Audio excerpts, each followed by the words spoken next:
Good afternoon, everybody. Small Hello. business sorted. Small business sorted, yes. So, Kay, what are we doing this afternoon? We're talking to Jim Kelly and we're talking to Giles Smith, and they are both at the moment currently working with Hire A Hubby. Great. Hire A Hubby is a franchise organisation, and I'm sure they'll tell you more about what Hire A Hubby is, because the name is a little bit, what's the word?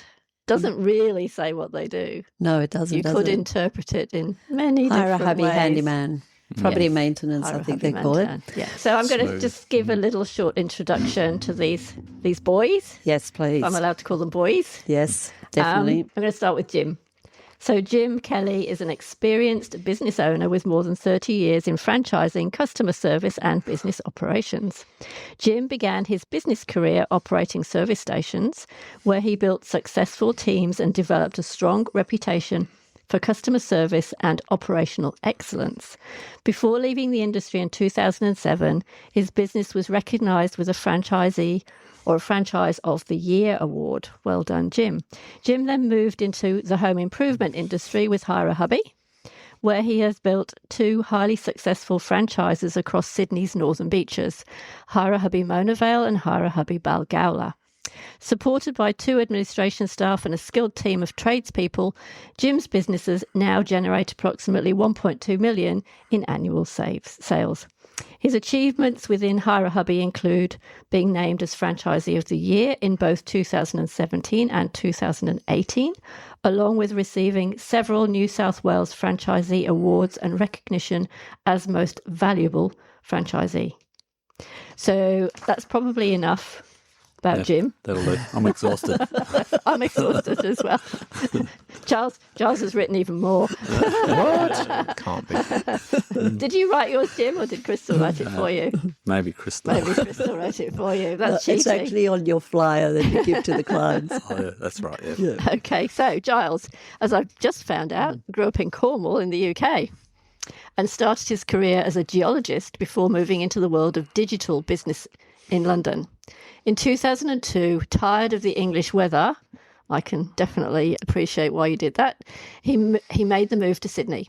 After a stint in door-to-door sales, Giles worked his way into project management and eventually became CIO of a software company. What is CIO? Chief Information Officer. Oh, okay, sorry.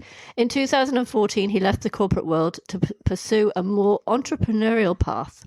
Since then, he's explored a rather eclectic mix of ventures, from writing a children's book and building several e-commerce brands to running a digital media agency before ultimately buying a Hire A Hubby franchise and becoming one of the most highly Google-rated handymen on the beaches.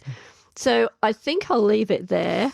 I'll let Giles tell you more about him, and Jim about him as well. Yeah, and, great introductions. How they got into franchising. Hire A Hubby, yeah. So how did you guys all start, Giles? Why don't we start with you? So how did you get into Hire A Hubby? What was the story there? Yeah, I mean, the story goes back probably to when I was 16, if I'm honest, because my dad and I grew up on a farm in Cornwall, and my dad and I pretty much built our house from scratch, turned from a shed into a 4-bedroom place to live for the family home.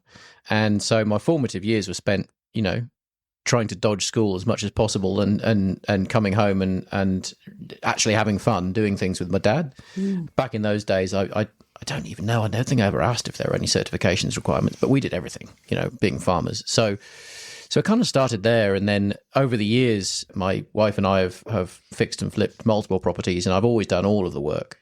But then that kind of took a back step about, 15 years ago or so, where sort of corporate life took over, and I started hiring other people to do things around the house because I just didn't have time. And then as an entrepreneur, I was focused on other things.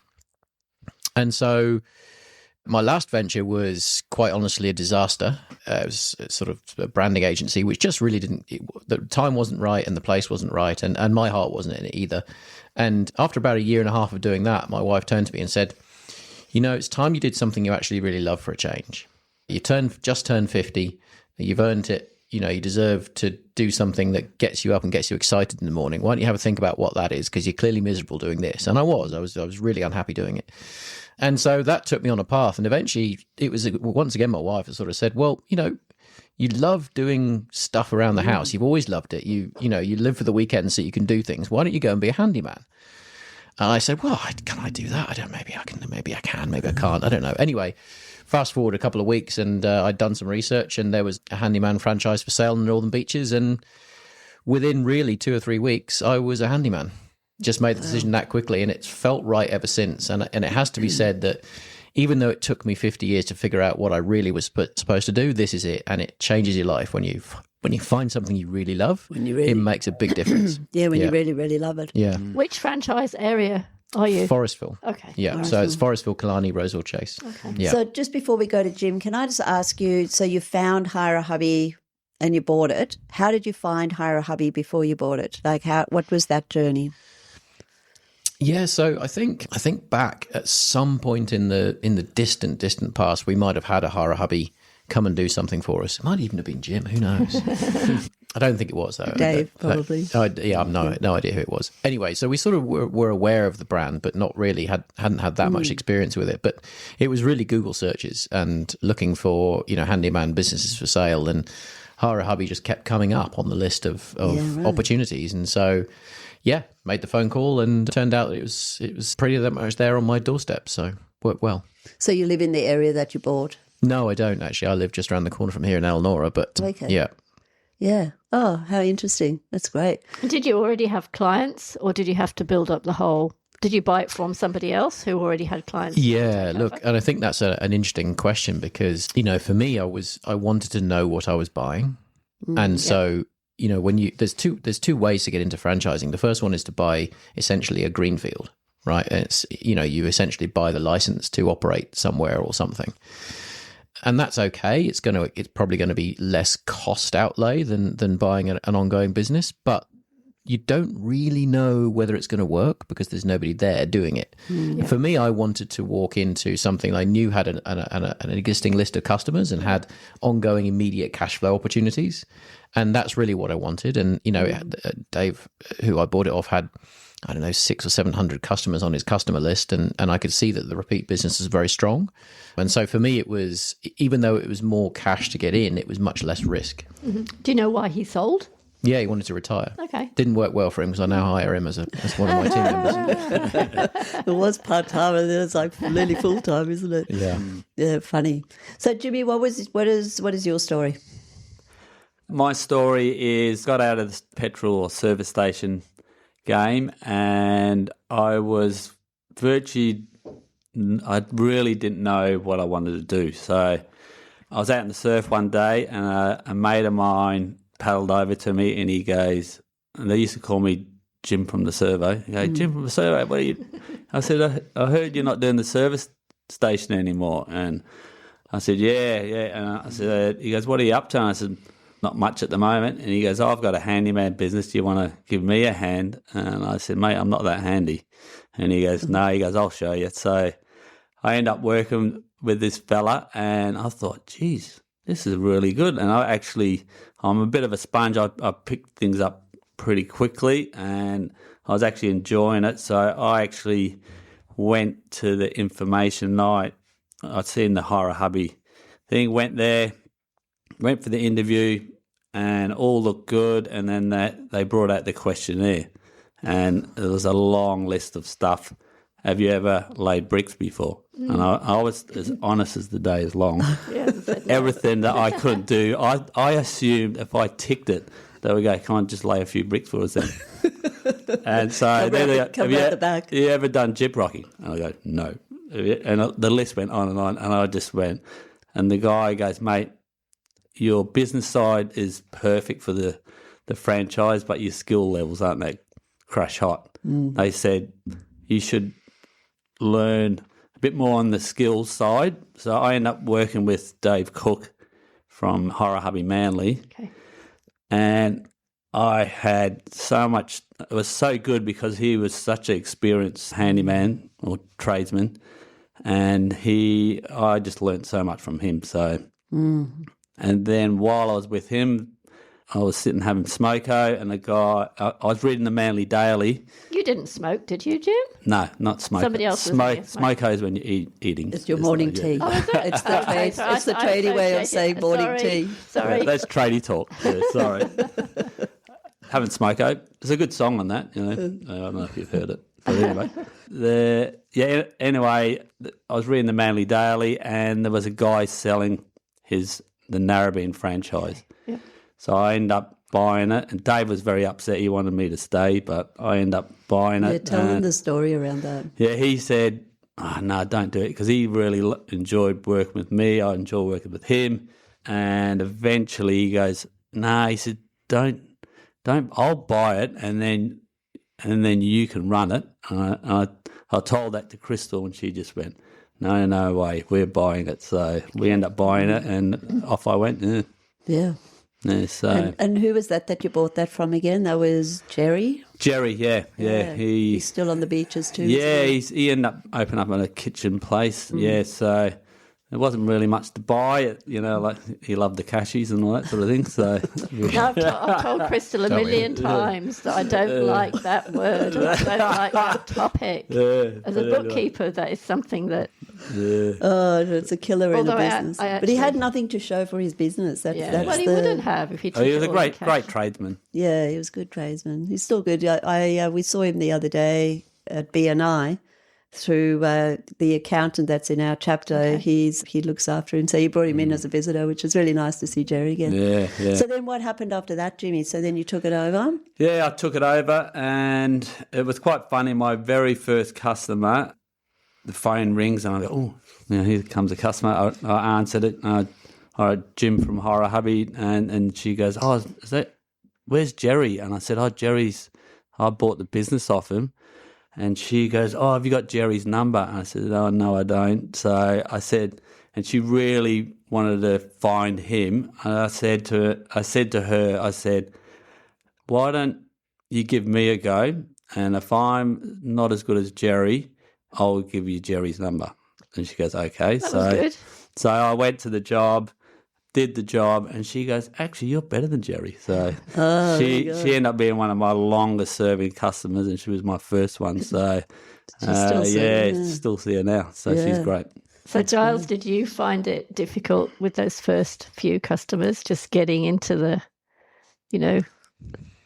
Well, it's an odd transition from doing it for yourself to doing it for other people. There's a huge mindset gap between those two things. Yeah, I can imagine. It's kind of scary to start with. Oh my God, Sleepless nights. Yeah, well, I mean that can be a thing. fake it till you make it? The truth is, in the handyman game, we get asked to do all sorts of such a variety of things, such a huge variety of things, and there's 8 billion products, and 8,000 different things you could do around the house. And so, one of the things that I realized that I could rely on really quickly was problem solving. Very good problem solver.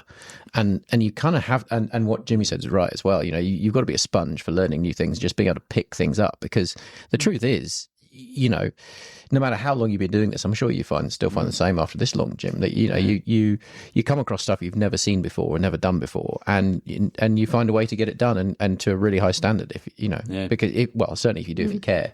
And I think that's a really interesting sort of trait amongst handymen in general, is that they have to be really fantastic problem solvers. Yeah, and you don't give up. You got to find that solution, and that's the great thing about the franchise as well. You can actually ring around and say, have you done this before? And they go, yeah, I've done that. You get this certain product from this, hardware store. And so you're using other people within your group that can help you out as well. Yeah. Because they've probably gone through it before, scratching their head. How am I going to do it? What did, Jim, I remember that story from, who was the guru in Hire A Hubby at the time? Bruce. Bruce. Do you want to tell the story about Bruce? Bruce, yeah. He was, when I first started, I called him the guru because he knew everything. So any problem, I would ring and go, Bruce. What territory did he have again? He had Vale, which I've got now. So That's right. I was in Narrabeen, he was in Vale, and I would ring him constantly, go, Bruce, I've got this problem. And he'd say, he was like one of these Buddhas, he'd go, Jim, look at the problem and the answer will come. I go, mate, I'm looking, it's not coming. So he goes, I'll be around in 5 minutes. And he'd show me, go, oh, that's how you do it. So I tried to pay him, but he wouldn't take money. But he was such a great guy. And he ended up working for me as well. Oh, did he? Yeah, so. Do you find that's one of the main advantages of being in a franchise? The fact that you can ask other franchisees how to do things, what they've done, or even talk to them about franchisors or whatever. It's certainly a benefit. Yeah, I mean, I wouldn't say it's one of the main benefits, but it's having the network. And I'm not sure how other franchise chains work, so I can't really comment more broadly. But certainly inside Hire A Hubby, we've got sort of like a Facebook page that we can all talk to each other on, and chat groups and things. And like Jim said, there's always someone to reach out to if you don't know where to get such and such a product, or you're not entirely sure how to approach a certain particular thing. So that so the wealth of knowledge that's inside the network is enormous, and that's definitely truly it's a sales factor when it comes to offering customers the service, because an independent little handyman that's out there that's just them on their own only has themselves to ask and to refer to, and we've got a huge network around Australia of people. Yep. So you've been franchisee of the year twice, 3 times? No, twice. Twice. Yeah. Okay. Have you been franchisee of the year? Not yet. Not yet. I have been nominated. Hopefully this year. We'll see. Giles, you won something, didn't you? Once last was it a couple of years Larrikin Award. I don't know. I think so. Well, you never know your luck. You never know your luck. Jimmy, that often in businesses you have that where both of you, you know how you have that stop and go. So you kind of doing really well, and your business is growing really well, and you kind of all just doing the work, and then you forget to market your business, and then you kind of find that it drops down a bit, and then you start marketing again, and then you go again. How have you handled that? How did you guys both handle that cycle and get yourselves out of those cycles? And then, or are you still in that cycle? I think you're always sort of in and out of that cycle, but the thing is with me, I found if you do a good job, you turn up on time, you do a good job, good customer service, you'll always have work and people will refer. But the hardest part is when you're doing a really good job and you get too busy, and then you start letting people down. You need to know when to put your first fellow worker to help you. And once you get your head around that, then it gives you time to do all the stuff you're supposed to be doing. Because if you're by yourself and you're really busy, you tend to drop the ball on, you don't get the quotes in on time, you forget to ring customers back. So all that sort of stuff happens when you're really busy. And it does happen to majority of franchisees when they start. Probably the majority of trades, to be honest. Yeah. Do you have an admin person, Giles? Yeah, I do. Yeah. Yeah. Okay. I know you do. So, Jim. Giles, how do you help that stop and go sort of cycle? Yeah, I think what Jim said is exactly right. I mean, I have experienced it multiple times. It's, I don't think I could have said that better. You get busy, and so you stop hunting for work, and you stop, crossing the T's and dotting the I's on things that you would normally do to close off leads that come in, because you're so overwhelmed with it at certain times of year, and then it just gets quiet, and then of course you're chasing your tail and worrying about whether you've got enough work over the week after next for to fill the team. So it's actually a genuinely hard thing, and I think it might be, together with finding really good team members, I think it might be the hardest thing to manage in our business, because on the whole, managing having run businesses that are not franchises and done some startups in our time, it's by far the easiest way to have a business. Having a franchise, it's pretty much there for you on a plate. But still, the key thing is managing that sort of, not quite boom and bust, but the cyclicity of the year in particular. And then having good staff that you can rely on to actually do the work, to a very, very high standard. Because I couldn't agree more, Jim, that, like, you look after your customers, you do a good job every time, you communicate well, you do all the basic things that you think are just absolute no-brainers, and yet other people don't seem to somehow. You do all that and you will get that business, but those people will come back and use you again and again and again. So yeah, it's I don't know. I really have an answer for that one if I'm honest, because it's tough. It's really tough. If you did have an answer, what would that be? I wonder if, getting to a scale where you can have somebody that has that constant lead generation as their focus, Yeah. whether it's yourself or someone else in the business, is the right way to go, because then you by design have the time in the day allocated to chasing all those things down, as well as other marketing things that you could be doing, because there's always more, right? I mean, truthfully, since the day I took over, I've done very little marketing. Yeah. Again, one of the benefits of being in a well-known brand franchise, for sure. I've really focused on delivering great service, but there are so many more opportunities to get more work in the door that I haven't taken. And once again, because it's always, I start doing that maybe a little bit, and then I'm suddenly really busy. Yeah. And that's the worst time, because then you don't have time to go and look for somebody that you need to help you. You got time for nothing, right? You got time for nothing. Yeah. And then, so you let all those things drop, and suddenly it's getting quiet again.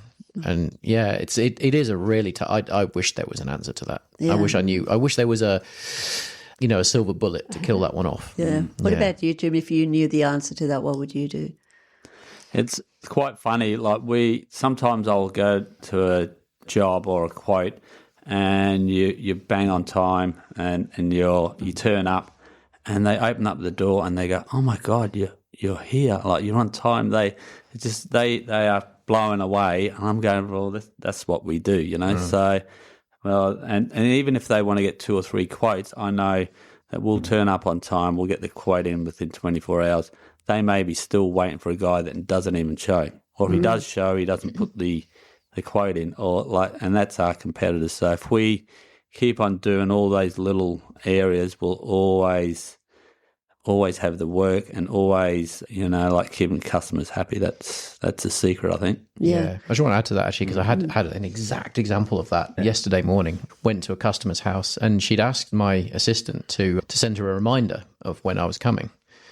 And customers don't normally do that. So I thought, okay, that's odd, or interesting at least. And so, turned up, and it was my first site visit of the day. So, I do all my site visits in the morning, generally speaking, because then I can be on time and I'm not covered in God knows what, having worked all day. So, presentable. Walk in the door, and she's like, "Oh my God, thank you so much for turning up." I'm like, "Really?" Yeah, no worries, my pleasure. And you were on time, and everything. Anyway, we walked around the house, and she told me all these things. And she was like, "I can't tell you how many people I've tried to get to come and do work for me. And you're the first person in a while that actually, returns the phone call." Oh, and I texted her on the way to say, I'll be there in 10 minutes. She's saying, just the confidence that gave me that you'd actually be here. And of course, luckily enough, got the quote, and we're working for her now. But it's sometimes it's the simple things. Yeah. Yeah. Yeah. You had that experience, haven't you? Did they ever send the quotes in? No. Tell the story. We wanted both of our decks done, and we had 2 people come to give us quotes. It must have been a month or so ago now, 5 or 6 weeks ago. But they never sent us, neither of them sent us a quote. So, or contacted you. Or contacted us, or did anything. There might be some people in the room that can help. Well, no, it's all right. We contacted this company. I don't know if you've heard of them. Hire A Hubby. Hire A Hubby, Mona Vale. And they've actually almost completed doing both decks today. Wow, So, Hire A Hubby Mona Vale have. yes, You went with and that they crowd. showed up on time. Yeah. Wow. The quote came within 24 hours. And You got to back it up. the only thing I have to complain about is our house has been turned upside down because we have all the outside furniture in We have to put it somewhere. in the living room. And the cat nearly ended up swinging from the fan because he could get onto the chairs. But no, they've done a great job. God. Thank you. Thanks, Could mate. have toppled everything over. Yeah. But that's really interesting, isn't it? And you're listening to Kay and Crystal on Small Business Sorted, and we're actually talking with Jim Kelly and Giles Smith from Hire A Hubby Franchises on the Northern Beaches, our local area, and they're just sharing their story of how they got in and what's been happening to them and why a franchise, why did they buy into it. And we are talking about the 3 industry complaints. What do you think your 3 industry complaints are for the handyman industry? I can tell you that one. It's definitely turning up on time or ringing if you're going to be running late, which we just talked about. Doing a good job and being proud of doing a good job. And the big one is cleaning up. Cleaning up. Cleaning up. If you can do the best job in the world, I always find if you turn up late and do the best job in the world, they'll remember that you turn up late. Yeah. Other one is you do the best job in the world and you don't clean up, they'll be going, oh my God, they didn't even clean up. So it's those three things, if you do them, then you will always have a happy customer. And obviously good customer service and sending the quote in, I think, as well would probably help. What would you like to add, Giles? Yeah, so all of that's bang on, and there's just no excuse not for tidying up. So you can never, sometimes things happen and you're running late, and that's how life is. But I think the only other thing to add to that is communication. Yeah, because people understand if you're running an hour late.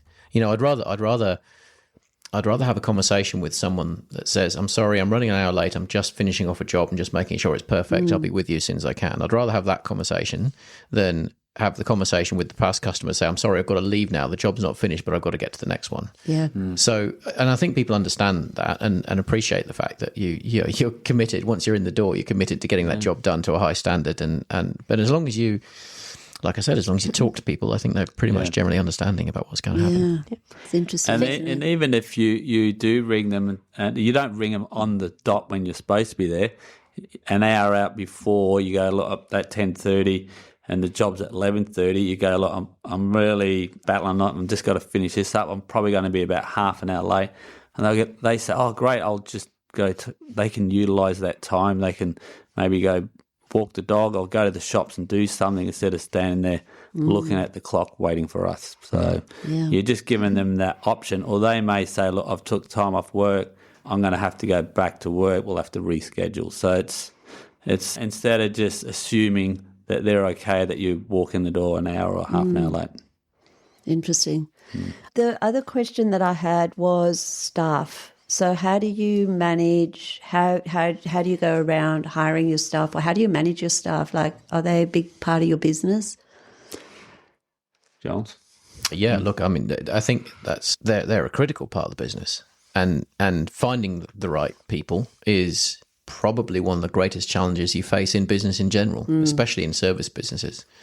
I remember an old mentor years and years ago telling me that business growth is really about getting the right people on the bus and the wrong people off the bus.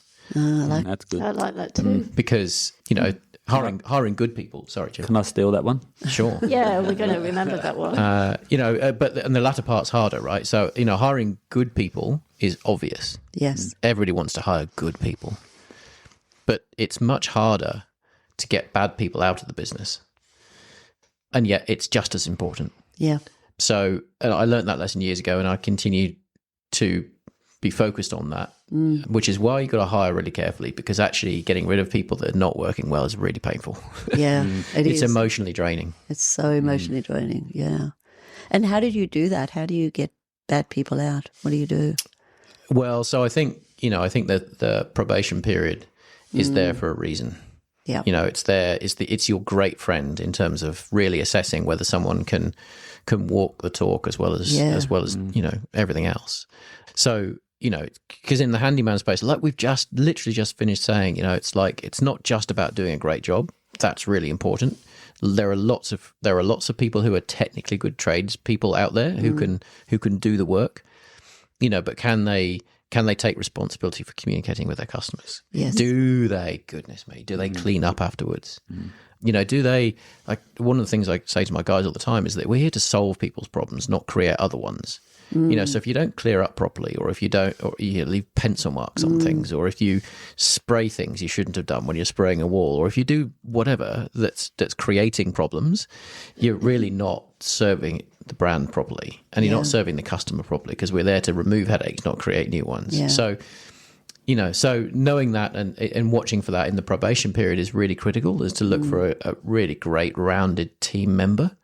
And because you can only really tell, as much as people talk about how good they are, and you can sort of take them on trial days and whatnot, and which end of a drill's which, that's great. Yeah. you can't really tell whether they're going to be great for your brand Yeah. until months have gone past and you've had several conversations aligning people, because you can't necessarily expect them to understand your expectations either. You know, no one's ever going to care about your business as much as you do. Yeah. You know, and so you can't expect employees to do that, but equally you can't, you know, even if they've been their own handyman operator, you can't necessarily expect that they're going to have your standards at heart. How many staff do you have now, Giles? Currently, I'm back down to one. One, okay. Yeah. And you, Jimmy, how many staff? How did you first start with getting staff? I got 5 at the moment, but my very first one, I shared a staff with another franchisee, and he had him 3 days, I had him 2 days, so I could dip the toe in the water. It's the first time I ever had staff, and I just went, oh, this is great. So I'd book him out 2 days, and it was like a set 2 days, and then I'd do my thing. So it was a really good way to virtually trial having staff. So, and then once I started getting busy, and the guy that I was sharing with, the staff member, he was getting busy, and there was a few times where he says, oh, you can't have the staff member. And I said, mate, I've already booked them out. And he goes, well, why don't you get your own staff member? And I went, I will. So then I got my first staff member. So it was a great way for him to push me into get my full-time. Was that another franchisee, right? Yeah. Yeah. I won't mention names. But, he's a good mate of mine. But so that was a really good way for me to test the waters. And then once I got my first 5-dayer, then I just thought, oh, and he was a great guy, and me and him got on really well, and we just sort of kicked it out of the park, and then eventually it went from 1, 2, 3, 4, 5. Yeah. And how do you manage just to finish up on the staff, how do you manage bad staff out of your business, like or staff that perhaps aren't the right fit for your business? That's probably the hardest part of what I do, is because I'm a people person, so I always like to be liked. I like to be liked. That's my saying. Yeah. So for me to get someone that doesn't like me, I'm like, oh God, this is hard. So, but I've definitely got a lot better at it. I feel if they're not doing the right thing by us and they don't care what we're trying to build or do, then I have got a hell of a lot better to say, like, mate, it's not working out. So yeah. But I do give probably too many chances. So I can sort of like procrastinate, but you just got to pull the Band-Aid off and how many chances is too many, Jimmy? What do you reckon? Yeah, Sorry for that living here. But I thought that was interesting. 3 or 4 times. You know, like it can go on to be a few things, and I'm just like, you pull them in the office and what's going on, and then they do it again. So and then when you're super busy, you know, like you make up excuses to keep them, which is the worst thing to do. Whereas now I've got a great team, and we just, I'm pretty well, you know, if they're not doing the right thing, then you pull them in the office. Do you do it like, how quickly do you do it? Do you still give them 3 or 4 chances, or how do you do that? Not as many, no. So you got to have warnings and all that sort of stuff in place. And sometimes they may be doing something, and there's other factors when you pull them in the office. There may be personal issues at home or whatever, and that's affecting their work. So it's really good to get them in the office and go, right, what's going on? You're not normally like this, and sometimes there's an underlying, whereas sometimes they're just lazy bastards. They want a long weekend or something like that. Can I ask you both? Maybe I shouldn't ask this question, but have you had any holy shit moments where something's gone terribly wrong? And how have you rectified the situation with the client? And I know, Jim, you've told me about the Bentnell Award. I can't remember what it was, but I know there was something. And I know you probably don't want to talk about things like that, but no, I can jump in if you want. Yeah, sure. I mean, you know, I have no embarrassment about this, because the truth is that, you know, it's a human-driven business, and humans make mistakes, and quite often, you know, unlike building something from scratch where you can predict how things are going to go, we're dealing with old properties, and there's stuff that we don't expect that just crops up sometimes. So I had a case in January. Well, it sort of happened in December, but it was in January when I had one of my team spray painting a wall. Sort of alluded to this earlier. And, I at the start of the job, I showed them through the job and what we needed to do. And I took a whole bunch of spray sheets, drop sheets with me to give them and sort of explained how I wanted everything set out. And, did a terrific job of spraying the wall.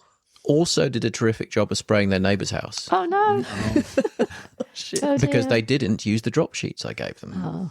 And so, anyway, short story, plenty of other trades might have been very hard to contact at that point. I was straight around there as soon as the customer told me. They called me in the evening. Actually, they called me, funnily enough, it was several weeks later that they got told because their owners sort of found out. Sorry, neighbours found out. Anyway, so I was right there around there the next morning. And unfortunately, at that point, it was a case of, well, the paint's well and truly dried on now. It's the sort of hot summer months and we're not getting this off. Yeah. So anyway, we ended up repainting a whole bunch of stuff. I ended up replacing a hot water heater that was, that Reem had said, well, this might be voiding a warranty now. So we did all the right things to make sure that that person was looked after, and that was in a prep for sale job. That the customer who paid us to do the work on their own place, just recently hired us back because of the way that we handled that and made sure that the customer was looked after. So this is for me. I have no embarrassment with that because it was just one of those things that is okay. All right, that happened, but how do we deal with it? How do we make sure that nobody's inconvenienced by this? How do we make sure that the customer's looked after and that their neighbour is looked after so that they don't lose face as well? And that's the way we handled it. Yeah. I think yours was a carpet, was it, Jim? No, mine is, I might tell a different one. I think with warranties, well, that's what we call them, warranties. Yeah, if you deal with it straight away and not let it linger, I think that's the biggest, because as Giles said, we're all human. The guys do make mistakes every now and then, hopefully not too many, but it's how you deal with it. And if you deal with it straight away, majority of the time, they'll be so pleased that you've come back and fixed it. So we had an issue where I bought a bank of letterboxes for a strata job and gave them the drawings, got signed off, everything was hunky-dory, ordered the letterboxes, and when you say a bank, it was like 20 letterboxes, 10 at the bottom, 10 at the top, fitted on top of the brickwork, took the old one away, doing the last screw down, and the old lady comes out and she goes, "That's the wrong letterboxes." And I said, "What do you mean?" And I thought she was just a bit Looney Tune, and she goes, "No, we want bigger ones, bigger letterboxes." And I said, "Oh, well, the strata signed it all off, that we had drawings on it."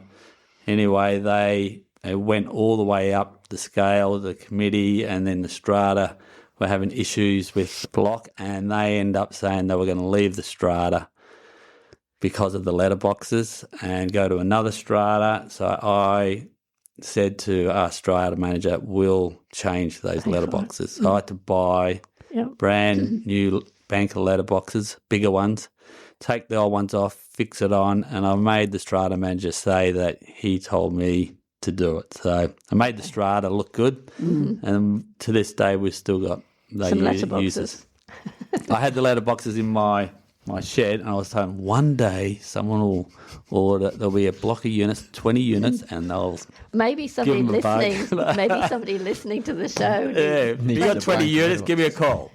Half price letterbox. So, the biggest misconception about handymen, I guess, would be the Handy persons. handy I don't know, people. what we're allowed That's to say. handy people. Yes. Yeah. So that people have out there. So what do they think that is totally Sure. Yeah. Okay. So I think being relatively new to this space, I'm on my 4th year now. I think the thing that stands out is that people have this perception of a handyman being, essentially a retired old fella who's sort of sitting around. retired old fart. Yeah, maybe. Yeah, sitting around in his shed turning wood, waiting for maybe a phone, maybe what might ring to come and fix a cracked tile or something, and then off they go. And maybe there are people like that, but I don't know any. All of the people that I know, not just in Hire A Hubby, but all the other handyman businesses, none of them are like that. So what's the implication of that? Well, the implication of that is that we're not sitting around waiting for your call.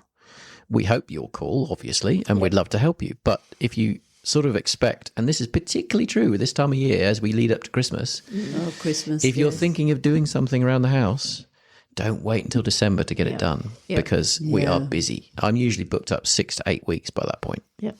So You mean we have to think in advance? think in advance. Absolutely. If you're, and the truth is, if you can find somebody at that time of year that can do it for you tomorrow, they're probably not very good. Yes. Yeah. Yes. Yeah. There's some horror stories out there. Truly. Or you see you see horror stories, right? When you go there and fix something that somebody else did. Would I? No, you do, don't you? Yeah. I regularly get called to fix something other people have done. Yeah. I mean, you've seen some of the photos I've shown you of the awful things I walk into. Yeah. And you just go, how did you even? And I think the key thing is there that, once again, obviously mistakes can get made. So who knows what the backstory was? But the key thing is people don't seem to care. So and that's the thing that sticks with me is that, when something goes wrong as a tradie, you fix it. Yeah. You don't just leave it like that and run away. And yet I've seen people do that. And people said, oh, yeah, so the handyman I had before came and did this. We're not very happy, but we couldn't get hold of him to come and fix it. Oh, God. And you think, wow. Yeah. And worse, sometimes that you go there and they say, I rang them, and then they block your number. So Yeah, then right. they've got and then they, at least with the Hire A Hubby franchise, you've got not only us to call back, but you got people above us, Yeah, like that's right. you know, the head office. estate managers. You got head office. You've got that comfort that if something does go wrong and the franchisee, God forbid, doesn't want to go back, which we would never do, but if they say no, not going back, they can go somewhere higher. Yeah. Whereas Airtask or whatever, they can just block your number and see you later. Have you come across any real scallywags out there? Yeah, they're out there. What, as a customer or as a trade? Trades. Oh, there's plenty. 100%. Yeah. Yeah. Do you ever report them if it comes to that? Or No, we can't really do much about it, but we're just there to fix what these people have done. And I know this saying is that a poor man or poor woman pays twice because they always go for the cheapest quote, and then we come in and fix it up. So you end up paying twice. So the cheapest quote is not always the right thing to do. No. Yeah. Sounds like bookkeeping. Bookkeeping, bookkeepers having to fix other bookkeepers. I think it's in every industry, it's just, but you do see it a lot. Yep. So what mistakes have taught you the most about your business? I'll come back to that thing again around, human error and what it means, because, mistakes happen. Okay. You move on and you fix it. But if mistakes keep happening, even if they're not exactly the same mistake, you've got to ask questions around how much someone cares and how much, whether they're really right and aligned with the service levels that you want to deliver. And I think that's true in every single business. It's not just a handyman thing. It's not just a trade thing. It can be anything. Yeah. So for me, it is having the guts as the business owner to pull people aside and say, look, this isn't good enough. I'm expecting you to do this, this, and this. And, if you get stuck, give me a call. I'm always here to help, but don't just walk away. Are there any jobs that you said no to? Oh, sure. Yeah. Heaps of jobs. Yeah. I mean, how do people react when you say no? I suppose the question is how you say no. Yeah. So I mean, there's jobs that I'm not certified to do, right? So obviously electrics, plumbing, structural work, you name it. There's lots of things that we're not, waterproofing, blah blah blah. There's lots of things that I'm not certified to do, and of course I'm not going to go and do that, even though there's money on the table. Yeah. But instead of saying sorry, can't help you, and walking out the door, I'll find someone that can help them. Yep. That's one of the things that, in B&I is fantastic for that, because we've got a great network of people that we can refer to. Mm-hmm. So there's that. And generally speaking, having in the trade, we know a lot of people, and we get to rub shoulders with a lot of good people and not so good people, and we know the ones that are good. So I always say, if you're not sure, call a Hire A Hubby first. Because if we can't do it, we'll find someone that can for you. So you'll end up getting a good solution, and it might not be us that does it. Are there any jobs that are too small? No. No. Okay.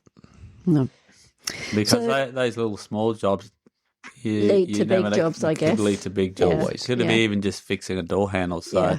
Yeah. we would never knock back small job because you never know where it's going to lead. No.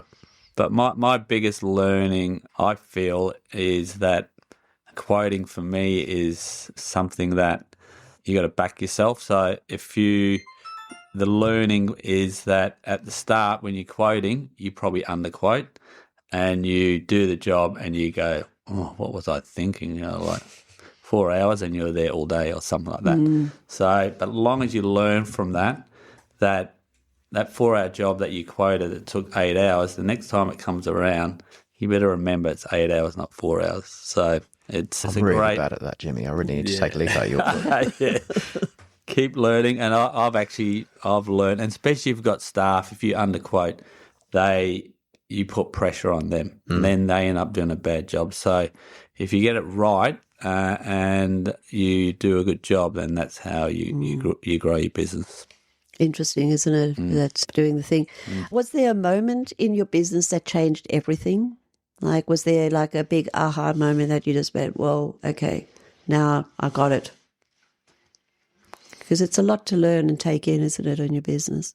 Yeah, I think you got to monitor your staff, that you pay them their 8 hours, but your aim game is to get 8 billable hours from them. Yeah. So it's not easy, but we've got that under control. So because if you pay them 8 hours and then they only do 6, that's 2 hours that you got to cop. You pay them, but you're not, and so you're going backwards. So it's a big thing for us the guys, and paying the guys on time and giving them good conditions, but they gotta make sure we get the jobs done and not go, oh, I didn't finish that job, got to go back tomorrow.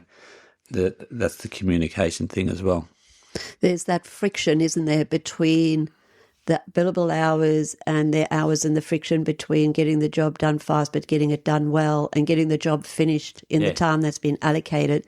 And there's that lovely friction in business where in order to make money, you have to balance that really well. Because if you let one go either to the left or to the right, you can end up losing a lot of money too, right? Yeah. So it's that friction that we need, and all businesses need a friction like that, I feel. Yeah. What about you, Giles? What was that one moment that changed everything for you in your business? Yeah, I think, well, certainly in being a handyman, it was this sudden aha moment of realising that not everyone knows what a handyman does. Oh. And it took me, I don't know, I'm not a very fast learner. It took me 2 years to work that out. And I think I probably had that epiphany in the last year because it's, you quite often go to see a client and they say, oh, what do you do?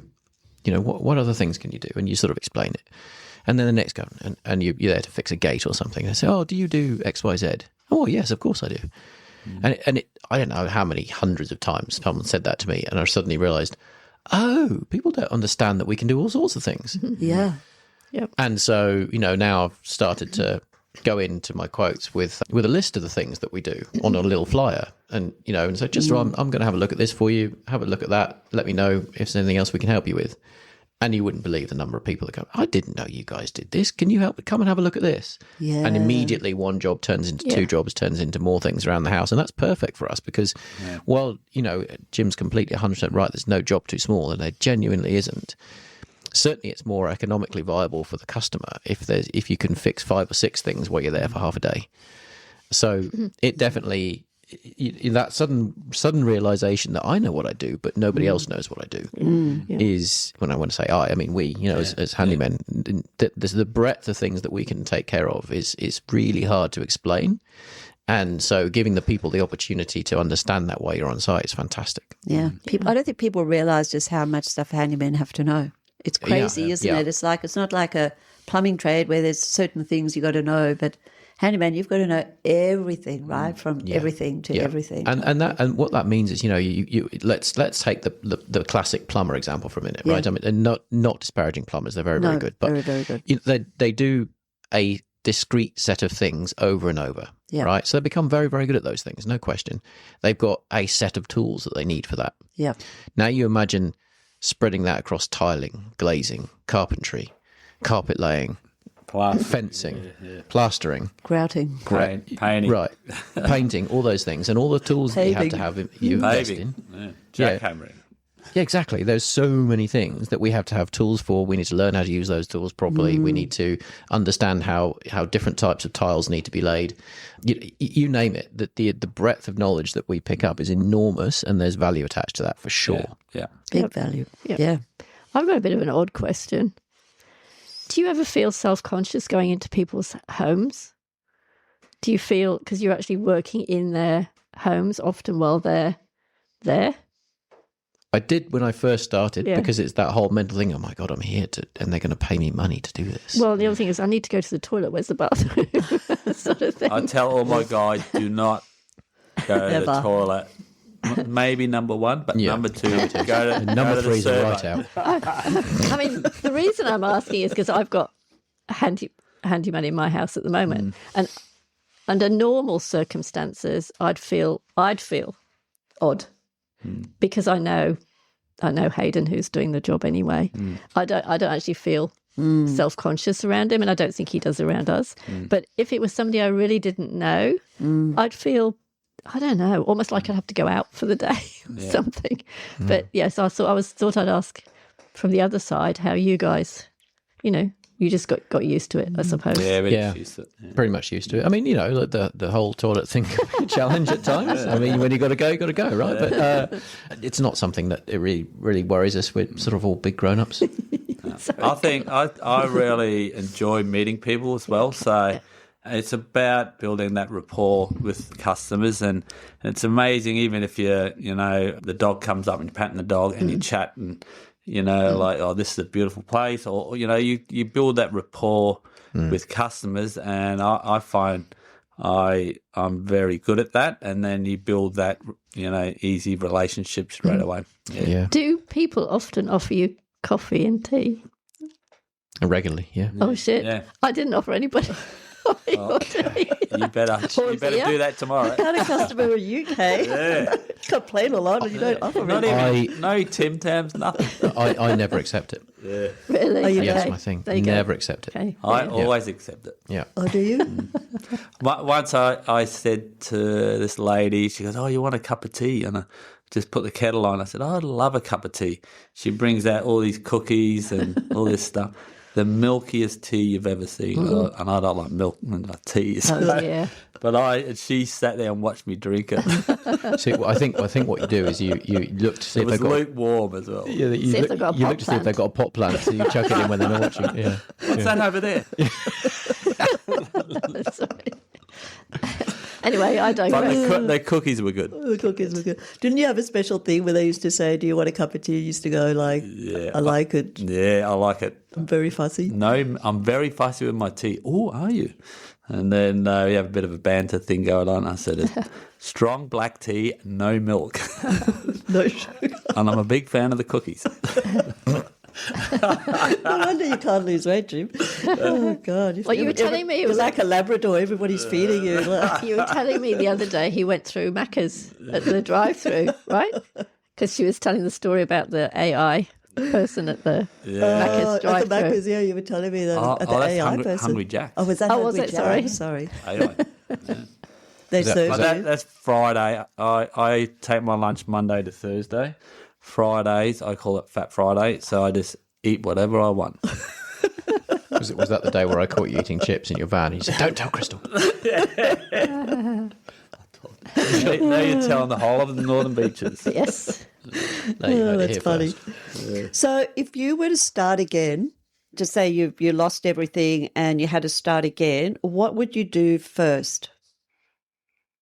In the same business or Or it could be another business. What would you do? So, if you lost everything and you were to start again, what would you do first? I like what Giles said. I would find something that I really like doing Yeah. and then base it around that. And what would that be? Playing golf, going surfing.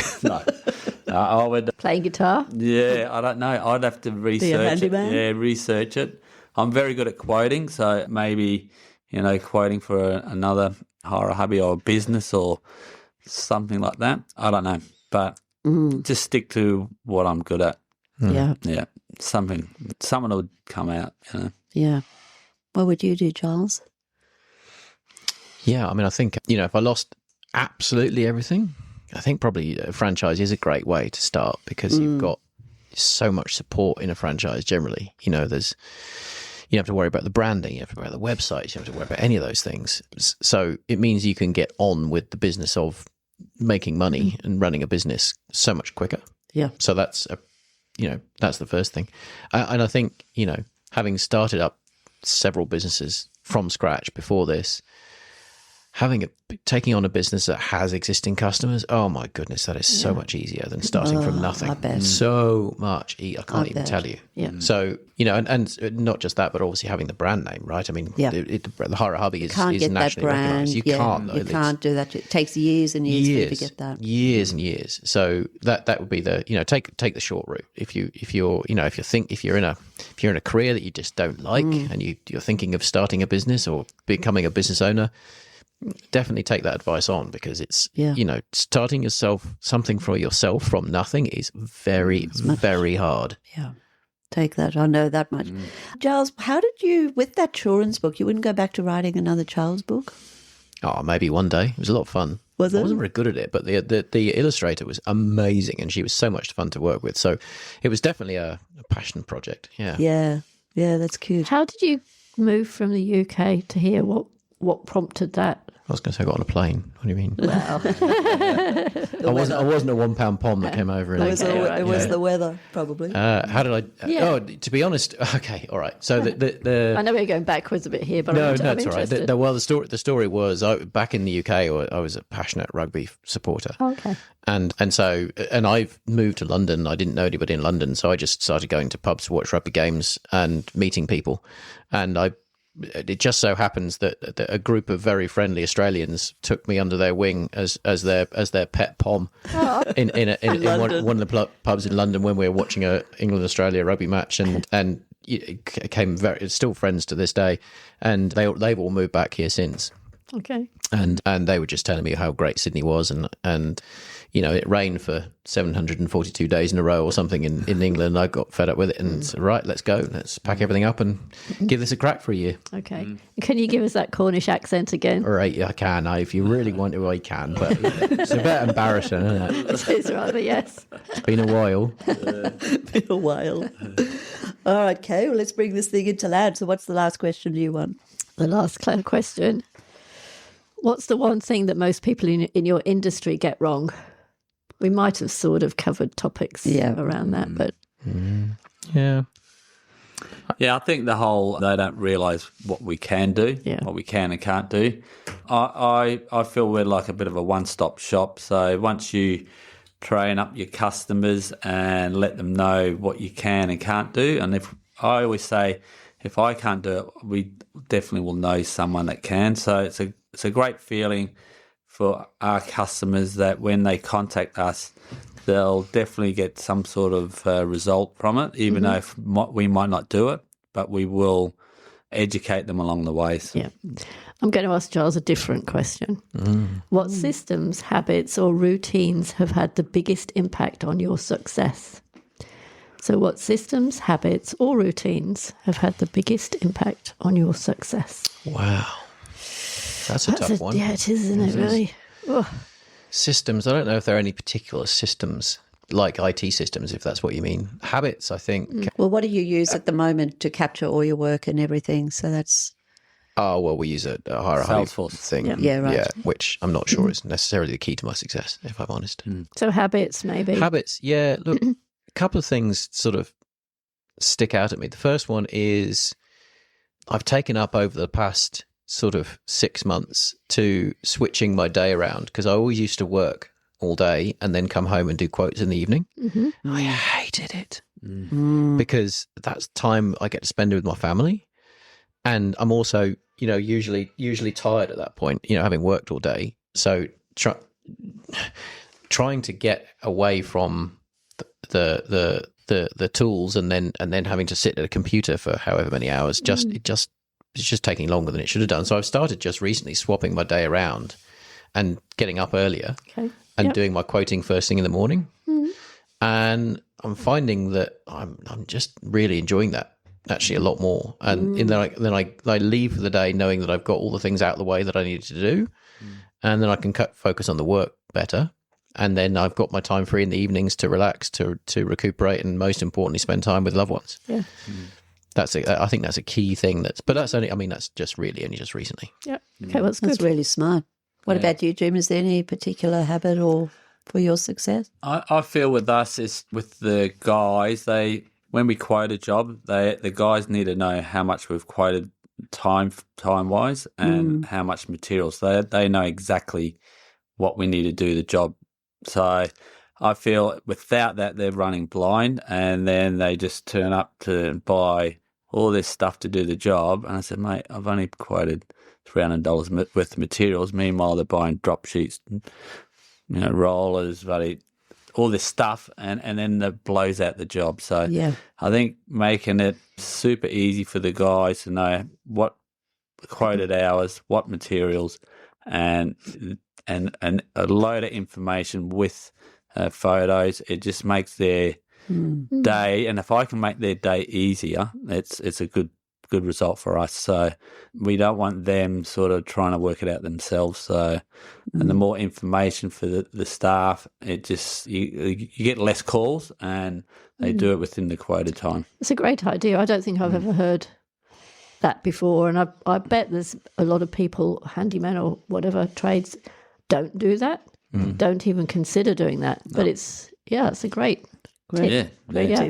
Yeah. And is there, Giles, for us to finish it off, is there any tip you'd like to give any business owners that might be listening? What's the one little gem or little nugget that you'd like to leave them with? And you too, Jim, you'll be answering this. Okay. Yeah, look, I think we all take on a business because we think it's going to give us freedom. And it does. Freedom to work as often as you possibly can. And the thing is that can really take over, right? Yeah. And you think it's okay because I'm just in this phase. I've just got to do this and grow this business. Yeah. And you get focused and you get obsessed because it becomes your whole world. It's very easy to then lose sight of the people in your life that you love the most, and give your best to your customers, give your best to your business, and then come in the door at night exhausted and grumpy. If you had a bad day, be grumpy at home. Years and years ago, back when I was in a corporate world, I got really inspired by this totally zen person that was at the sea level with us, who I just said to him, how are you so calm all the time? And he said, well, what I do, here's my trick. When I have had a bad day or even a good day, I get into my car, and before I leave the car park, I change my clothes. I'm like, really? Yep. I put on a t-shirt, and then I drive home, and I use that time to decompress my day. And then I get home, and I get to the front door, and I take a big breath, and I'm on family mode. And he said that's really centered me and has enabled me to, keep even though the two things have a danger of blending in all the time, and work will take over if you let it. But you got to remember that your family are the ones that you're really doing all this for. Yeah. And that changed a lot for me. And so even to this day, when I walk up those stairs, that is my mental trigger to change from being work mode to family mode. And particularly, and it's so important when you've had a tricky day, when things haven't gone the way you thought, or something's happened, or, whatever. Because it's so easy to walk in with a scowl on your face. But people inside the house don't care about that stuff. No. Anyway. That's great. I love that. That's a good one. I always, just to add to that, when I walk through, that's why I need an office. I can't do work from home. And when I open that front door, it's like I take off a jacket and I leave the work jacket on the so-called hanger. And then when I go out in the morning, it's like I pick it up again, and then I'm in work mode. Yeah. And that's kind of how I can switch off. I think it's just, I need that sort of visualization as well. Yeah. It's really interesting. What about you, Jimmy?